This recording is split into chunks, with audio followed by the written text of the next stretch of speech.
सर्वे भवन्तु सुखिनः, सर्वे सन्तु निरामया, सर्वे भद्राणि पश्यन्तु, मा कश्चित् दुःखभाग् भवेत्। ओम शांति शांति शांति। Honorable Justice Bhagwati ji, Honorable Justice Dave Sahib, dear Sri Devang Nanavati, dear Sri Sudhir Bhai Nanavati, dear Professor A.B. Pageda, Principal Purohit Sahib, Dr. M.R. Sonara, other dignitaries on the dais, of the dais, lot of dignitaries present here, dear participants who have come all the way for attending this seminar, dear students, professors, dear friends. I am extremely happy to be here this morning.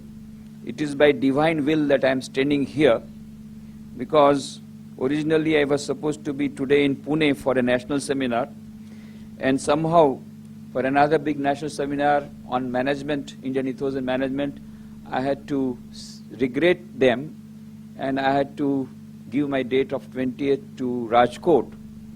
But then in the meanwhile, Dr. Purohit approached me for this seminar, and when I learned that Honorable Justice P.N. Bhagwati is coming, that we have a very strong relation and a very old relation with the Bhagwati family. In fact, his brother is an initiated disciple of our order who passed away recently. The whole family is close to us. When I thought that he's coming, and then so many of dignitaries will be coming, I thought I'll make another change. And now my program was in the morning, so I had told that I'll be rushing from Ahmedabad to Rajkot for the concluding session. But I wanted to adjust. I did not want to miss this opportunity to meet you all. So I am here, and after this lecture, after this inaugural function, I go straight to Rajkot for that national seminar. I am very happy to be here and to be talking to an enlightened audience. Devang Nanavati was telling about one thing. I also followed the same philosophy for a long time. What is that?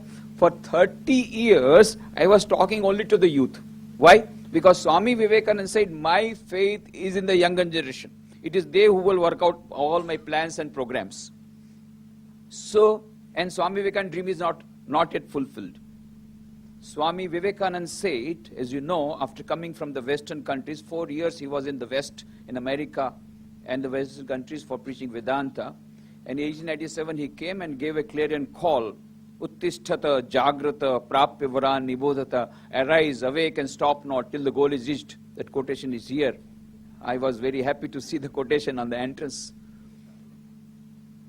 And the whole country got awakened. The youths of that time, they fulfilled the dream of Swami Vivekananda. Swami Vivekananda was a visionary. He was not an astrologer. In 1897 he said, in next 50 years, India shall become independent without waging a war. Nobody ever dreamt that India could become independent, least of all without waging a war. No country had done it. Exactly in 1947, after 50 years, India became independent. But after independence, what happened? We forgot the message of Swami Vivekananda and started filling our own pockets. Main, meri bibi, mera bacha, mera makan, desh jaye bhaad mein. This is the philosophy we adopted, and that is how we are, after 60 years, yet a developing country, and Dr. APJ Abdul Kalam, poor fellow, going all over the country to arouse the awakened and youth, and to make by 2020 a vision of the new country and a developed India. We are still struggling for a developed India. But we forgot. Swami Vivekananda said, arise, awake, and stop not till the goal is reached. He did not say, arise, awake, and go to sleep. We got aroused, we got awakened, got independence, and went to sleep. He said, arise, awake, and stop not till the goal is reached. And what is the goal that he said? In 1897, in his speech in Chennai, he said, India shall conquer the whole world by its spiritual power, not by nuclear bomb. India shall conquer the whole world by its spiritual power. That is yet to come. That dream has yet to be fulfilled. It is already taking shape. But it has to be accelerated by our efforts. 4th August 2003, the Time magazine brought out by New York had the cover page in which it was shown a Hollywood actress meditating. Inside the cover story name was Just Say Om. And inside it was told 10 millions of Americans are regularly meditating.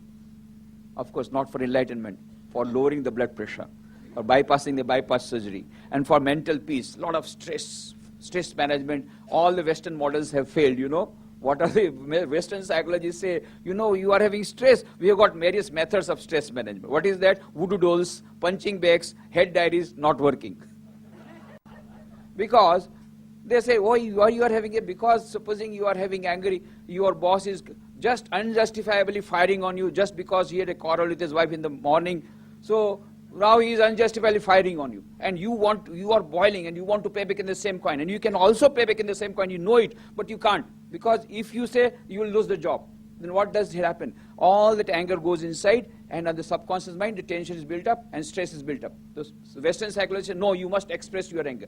My God, if I express my anger, then I will lose my job. Okay, we have got a solution. Go and purchase the voodoo dolls from the market, and the pins are also available. Come back, close the doors and windows, put the voodoo doll on the table, write down the name of your boss, your mother-in-law, whomsoever you want to put your stress on, and then there are pins available. Blue pins available for injury. Black pins are available for serious injury, and red pins are also available for murdering. Just murder your boss and have a nice sleep. No need of tranquilizer. Unfortunately, but the second day again the boss is sitting on the chair, what to do? You killed him in your chamber, but second day is there. The old methods of Western models of stress management not working, so they are coming at the feet of meditation. Yoga has become now compulsory in UK, of course for a different reason, because a socialist country, all the medical bills are increasing because the young boys and girls, they are watching TV for the whole day and eating ice cream and chocolates, getting fat, and blood pressure and diabetes and all types of heart problems, and the medical bills are increasing. So yoga compulsory in UK. Meditation, now you cannot avoid meditation chamber in America.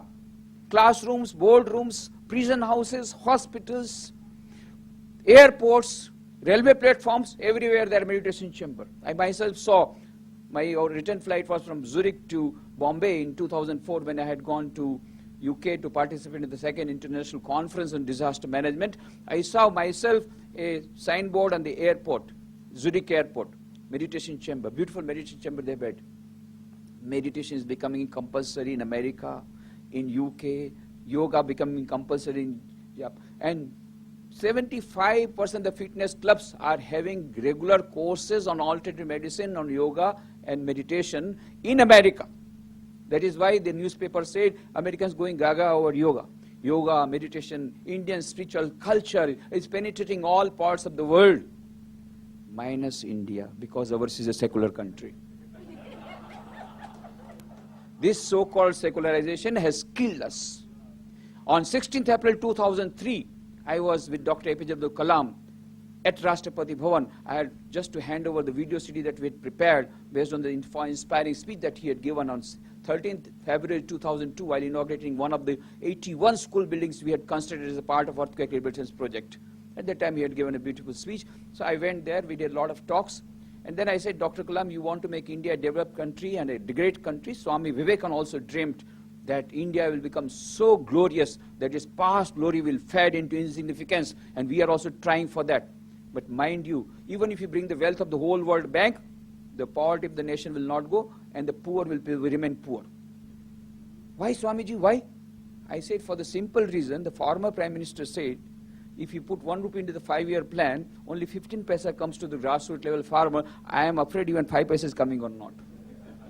The corruption is so rampant in the whole country. What is the solution, Swamiji? I said only one solution. What we should have done on 15th August 1947, we have to do it now. What is that? Swami Vivekananda said, education, education, education alone is the panacea of all our evils.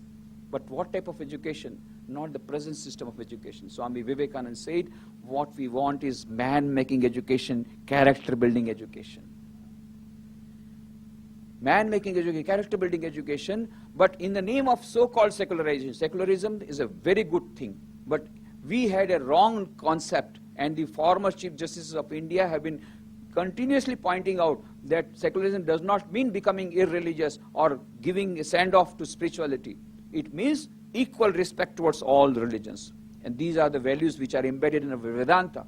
Vedanta says all souls are equally good. Each and every, it's a holistic universe. That is the message of Vedanta, which had we done at that time, better late than never. Even if now we can have those spiritual values, the whole world is waiting for that. First of all, our Indian youth have to be embedded with that spiritual culture. Then only we can fulfill the dream of Swami Vivekananda. Whole world will be permeated. Once that comes, then only all these talks about human rights, about ethics, we will not have to have such seminars and conferences, either in India or in UNESCO, anywhere, because we will be all practicing and not only preaching. And 1 ounce of practice is more important than 1 ton of preaching. This is what Swami Vivekananda said. What we need is preaching, not preaching, but practice. And that practice will come if we put Vedanta into practice. Swami Vivekananda said, we don't need Vedanta now. What we want is practical Vedanta. That is, Vedanta in everyday life. There are 2 main principles of Vedanta. Number 1, divinity of the soul. Second, the solidarity of the whole universe. The first principle of Vedanta says, Esha sarveshu bhuteshu godo atma na prakashate drishyate tvagraya buddhya shukshmaya shukshmadarshi, says the Kathopanishad. That is, inside each and every human being, there is a center of consciousness full of divinity. We do not believe in humanity, we believe in divinity. Irrespective of caste, creed, culture, religion, and nationality, or any other differences, there is a center of consciousness in each and every human being. And now the modern science has come to our rescue and said, yes, there is SQ, spiritual intelligence, the ultimate intelligence, says Dana Zohar in the latest book, SQ, the spiritual intelligence, the ultimate intelligence. Neurologically, biologically, psychologically, physiologically, from every point of view, now there is a concluding evidence, there is something called SQ, which is the basis of both IQ and EQ. This is the latest discovery. What Vedanta said thousands of years back has been now verified by the modern science. Divinity of the soul. Infinite power is there in that, and there is no differentiation between one individual to another individual, irrespective of caste, creed, color, religion. And from that divinity comes the dignity, and from that dignity comes the human rights. This is the foundation of the human rights. Unless until we know the foundation, we will not be able to practice it. Let us go back to Vedanta. We had forgotten about it. That is why we added predicament. And whether purposely or out of ignorance, we have not been practicing it. Now, let us try to know what are our values. The whole world needs them. Not only India, the whole world needs these Vedantic values. But unless we practice it, we will not be able to preach. First, divinity of the soul. And second, we are talking about ethics. What is the base foundation of ethics? One of the most comprehensive definitions given by Swami Vivekananda about ethics is, whatever selfish is immoral. Whatever is unselfish, that is moral. In one sentence, the whole ethics has been summarized. Unselfishness is the test of religion. Any number of temples, churches, dogmas, or mosques will not make you religious, or will not make you ethical, or will not make you moral. But what is more important is this, the solidarity of the whole universe. That is, unselfishness is the test of religion. And Swami Vivekananda says in his book Karma Yoga, only a monk of the stature of Swami Vivekananda only can say, he says, even if a person has not visited a single temple, church or a mosque throughout his life, even if he has not read a single religious book throughout his life, even if he has not followed any single ritual in his whole life, but he has come to the point, his mind has become so widened, his heart has broadened so much that he is ready to sacrifice his whole life for the sake of serving others. He is the most religious person in the whole world. That is what Swami Vivekananda said in Karma Yoga 100 years back. This is the religion we need today. The religion in practice, the practical spirituality. We are going to temple, churches, mosques. What does a man do? Sethji, big rich merchant, what does he do? In the morning, he has got a beautiful Sihasana, beautiful shrine, golden shrine with golden plate. He does the arti, Jai Jagdish Hare, Jai Jagdish Hare, then closes the shrine, comes to the shop. A whole day he's cutting all the customers to sizes and all unethical principles, mixing charbi, mixing the mallow of cow with the dalda. I know that principle. I know. I was present in Ranchi when this was happening. I was in Ranchi, Jharkhand when this happened. A rich merchant became richer overnight, a crorepati, just by mixing the marrow of cows in dalda. And when I was in Raipur, now it is in Chhattisgarh, previously it was in MP, I was present at that time. A person became a millionaire within 2 years. How? By mixing the blotting paper with the sweets. And so many people became sick. But he said, I become. This is our religion. Again, whole day cutting off the customers. In the evening, again, Jai Jagdish Hare. That is not religion. Swami Vivekananda said, what we want is religion in practice. And this Vedanta has to come alive in our everyday life. And the second principle, and the most important thing Swami Vivekananda said, when we talk about ethics and morality, the most important question, why should I be moral?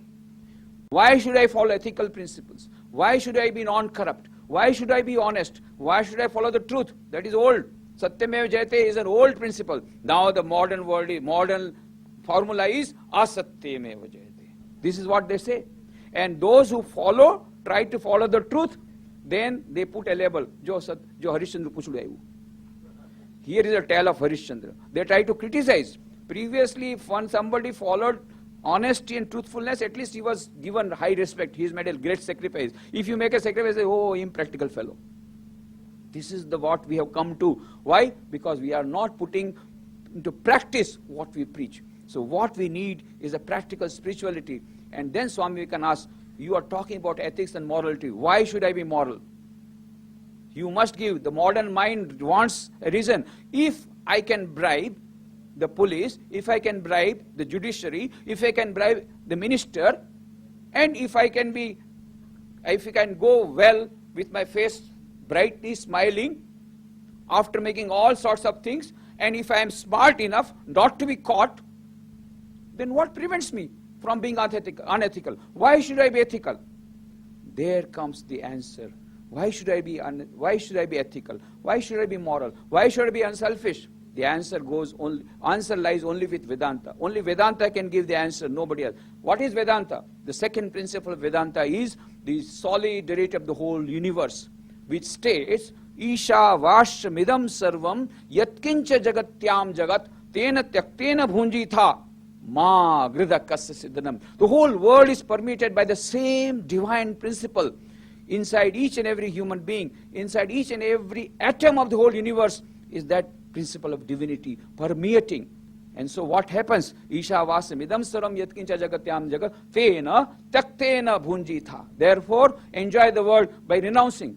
How can enjoy the world by renouncing? You don't have to renounce your latest model car or your bungalow or your dresses. No, what you have to renounce? Renounce your selfishness. Renounce your ego. Tena Taktena Bhunjitha Ma Grida Kasya Siddhanam.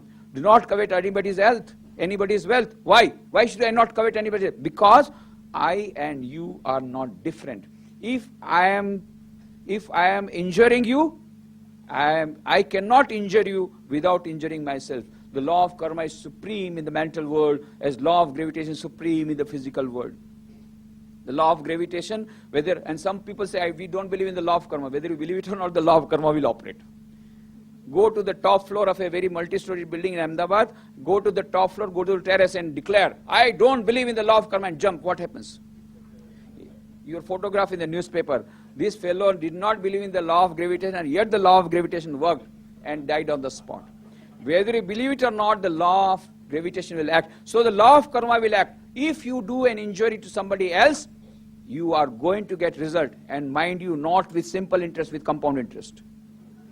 Yes, there is no simple interest here. Compound interest. We have to follow. If you have spoken a word, harsh word to your daughter-in-law, from another year you have to have 2 words of harsh words from somebody else. Maybe it will take some time. Wait. You become old, you are on the sick bed, and then she will take up the key and then she will show what is the law of karma. This is what is happening every day in our family, in our society. This has to happen. You can't avoid it. Why? Because I and you are not separate. Now the modern science has already verified.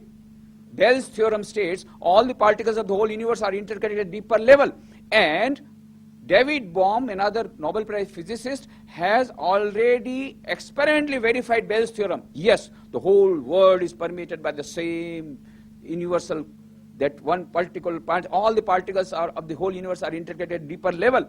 And that is why Schrödinger, another Nobel Prize physicist, says consciousness is a singular of which the plural is unknown. It is one consciousness. So I cannot go on doing unethical principles and get peace of mind. I may get money, I may become a millionaire, but if you are a millionaire, if you are an owner of a very big firm, and if you exploited your workers, because of which your workers are without food, and that worker is now sleeping on the footpath without food, and you are on the 7th floor sleeping on the latest model of your duplex and latest model house, and also very good mattress with any number of tranquilizers, you cannot get peace and you cannot get sleep, because he is not getting sleep without food, being exploited by you. This is what is the law of karma states, and this is the principle of Vedanta, the solidarity of the whole universe. I cannot cheat you without cheating myself,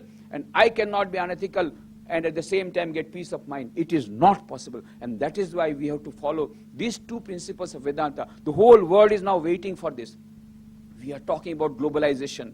Globalization already come to stay in the economic field, whether you want it or not. And communication technology has undergone tremendous transformation. The whole world has become one technological speaking because of internet, because of the mobiles, because of the high-flying supersonic planes. That is true. Physical distance has been annihilated, but mental distance is increasing rather than decreasing. That is a paradox. On the sofa, sitting on the sofa, you can talk to your friend thousands of miles away, New York, London, anywhere. Very nice communication. Why? Through satellite. Previously, trunk call, you have to shout when you trunk calling Bombay. Now, very nice communication. This is the other hand. Because of the satellite, beautiful communication. But the paradox is that sitting on the same sofa, no communication with your wife from last 6 months. Both are sitting by side, but looking at in reverse direction. No communication. This is the paradox of the modern society. What is the solution? Only Vedanta is the solution. Two principles: divinity of the soul, that gives the dignity of the soul, that gives the human rights. And second, solidarity of the whole universe. And the modern science has proved it is a holistic universe. The whole universe is connected at deeper level. And so, that is why I should follow the ethical principles, because by injuring you, I injure myself. By serving you, I get peace of mind. There cannot be a better way of getting peace of mind than by serving others. I will end with an incident that happened in Chicago. In 1894, Swami Vivekananda was there after his Chicago Parliament of Religions, after his historic speech. And at that time, the richest person in the whole world was John D. Rockefeller, the emperor of petroleum industry, and he was not having peace of mind. He was contemplating suicide. At that time, Swami Vivekananda was also there. He was preaching. Then one of the friends of Rockefeller suggested, why don't you come and meet an Indian yogi who has come to my friend's house, Swami Vivekananda. By talking to him, by taking his advice, you may get peace of mind.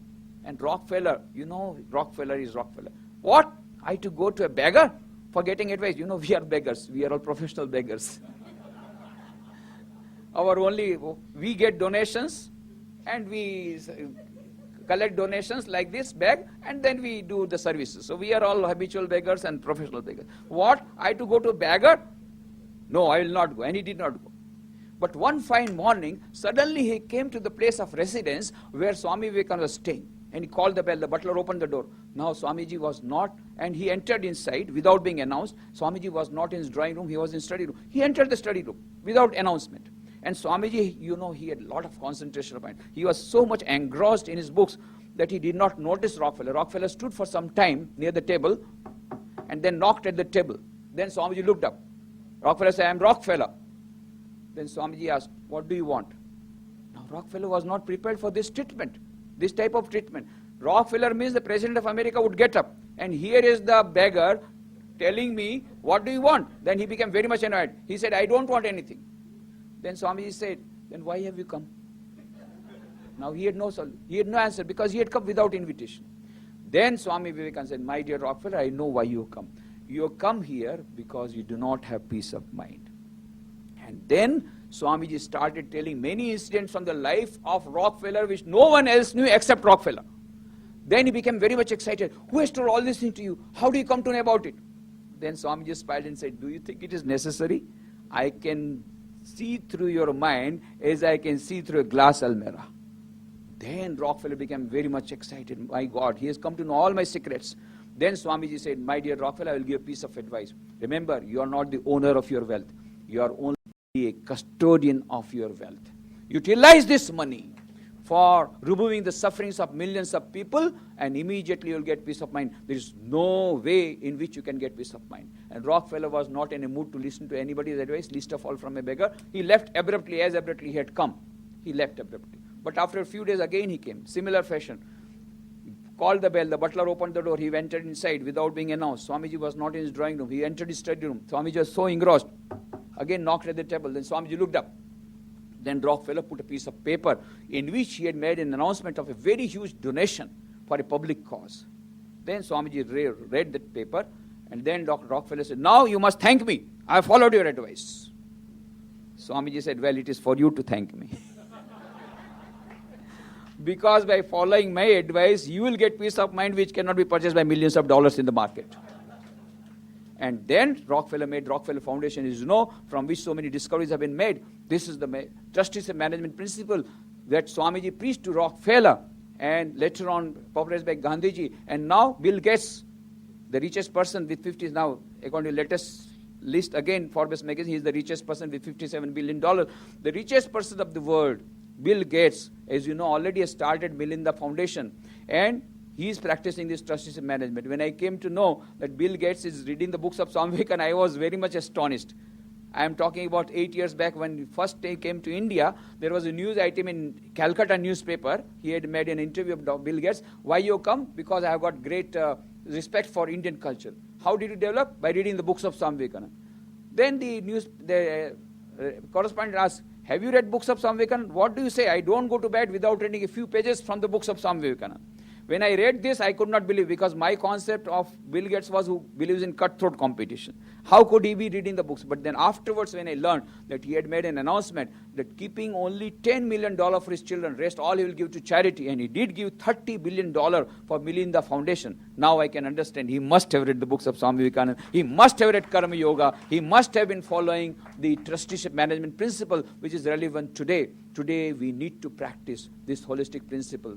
I will end with quoting a song, Swami, very favorite song of Swami Vivekananda. You know, he was a great singer. Sri Ramakrishna was also a great singer. So when Swami Vivekananda would come, Narendra Dutt, he was a college student, and when he would come, Ramakrishna would say, please sing, and Naren would sing many songs. Then he said, I am going, no, not before you have sung that song, that favorite song of Ramakrishna and Swami Vivekananda both. What was that favorite song? That favorite song was the song written by the last Mughal emperor, Bahadur Shah Zafar.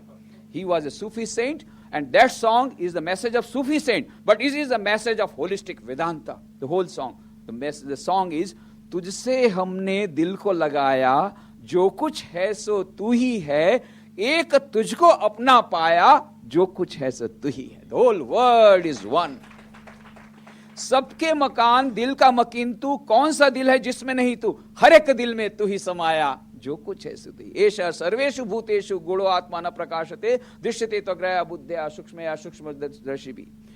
काबा में क्या, देवल में क्या, तेरी परस्तिस होगी सब जहां, सभी ने तुझको सिर है झुकाया, जो कुछ है तू ही. एकम सद्विप्रा बहुधा वदंती, says the Vedas. And Sri Ramakrishna practiced all religions by turn, Hinduism, Christianity, Islam, and came to the conclusion all religions lead to the same goal. As many faiths, so many paths.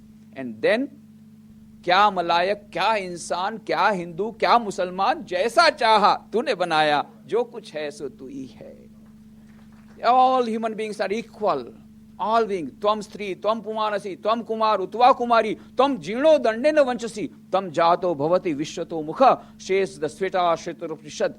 And then अर्श से लेकर फर्श जमी तक और जमी से अर्श बरी तक, जहां में देखा तू ही नजर आया, जो कुछ है सो तू ही है. Inside every human being is the same. The whole world is permeated by the same. Isha वास्यमिदम.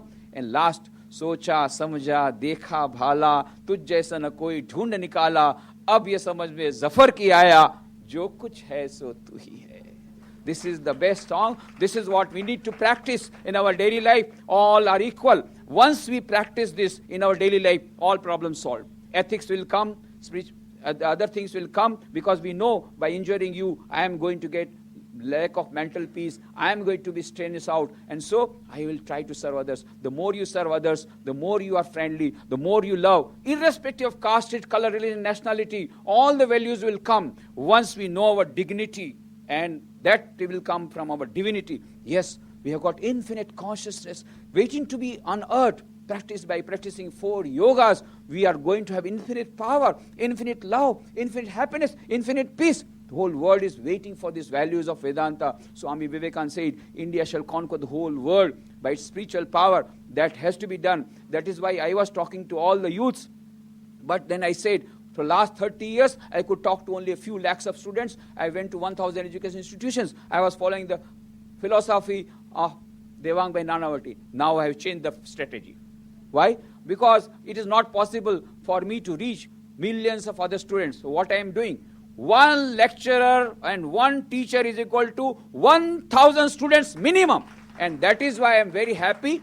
My message is going to 300 lecturers, and that means minimum 300 multiplied 300,000 students. This message is going to spread. I am very, very sure 2 days you will have very good deliberations, and we are going to have a very good speech from Honorable Justice Bhagwati ji, and all the things that you have received, you are going to share with your students, and this will filter down. And I am very sure, Swamiji, whatever he said has come true, and this also will come true. India's glory will be so much that its past glory will fade into insignificance, and India will conquer the whole world with spiritual power, and then there will be peace and harmony, irrespective of caste, creed, color, religion. It is going to be a holistic universe. We have to work hard to bring about this. Whether we work or not, it is going to come. But if we work and we practice, we are going to be blessed. Thank you very much.